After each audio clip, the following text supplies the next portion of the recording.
Kwenye haya maisha, wewe huwezi ukatatua changamoto za ukoo mzima. Hauna uwezo wewe wa kushika mkono ukatatua changamoto ya kila mtu, na ndio maana nikasema utajiri sio kwa ajili ya watu wadhaifu.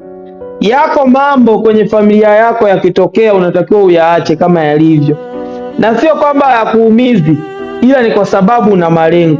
Sikufundishi roho mbaya. Unaposema kwamba hii hela ni ya biashara, yaani kwamba mimi hii hela nimeshachukua, hii hela mimi ni ya biashara, hata mama yako mzazi aumwe nyumbani, ile hela kwa sababu ni ya biashara hutakiwi kuitoa. Ninajua ni kama nakufundisha roho mbaya, lakini ndio uhalisia wenyewe wa maisha. Mafanikio sio kwa ajili ya watu wadhaifu.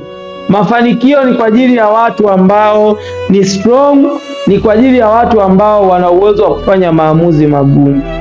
Ni kwa ajili ya watu ambao hawako tu kwa ajili ya kuhakikisha kwamba eti wanaonekana wao ni wema, wanaonekana wao wanaweza kufanya vitu vikubwa. Huwezi ukamaliza umaskini wa ukoo wako wote brother. Machaguzi unayo hayo mawili. Kwa mfano, wewe ni mtu ambaye kwenu ukoo wenu wote ni maskini, wewe ni msomi wa kwanza, wewe ndio una hela wa kwanza nyumba nzima, yani kuanzia ukoo umeanza. Then wewe umefanya zako kibiashara, umepambana, umepata milioni 5.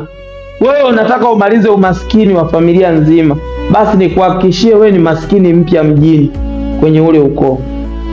Unachotakiwa ufanye, usimsaidie mtu kabla hauna uwezo wa kumsaidia mtu.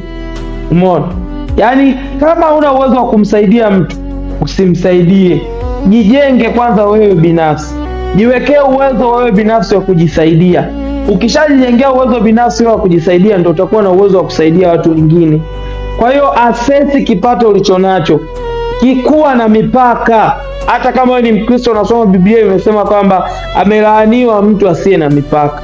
Kwa kipato changu hiki, mimi siwezi nikasolve shida za ukoo mzima. Nina uwezo wa kusolve shida chache. Kwa hiyo it means kama kweli unataka kuondoa umaskini kwenye ukoo wenu, jijenge kwanza wewe. Ukishajijenga wewe ukawa stable, hapo sasa ndio utakuwa na uwezo wa kutatua changamoto. Lakini ukisema uwe na sifa uzitatue mapema, wewe ndo maskini ambaye unafuata mjini.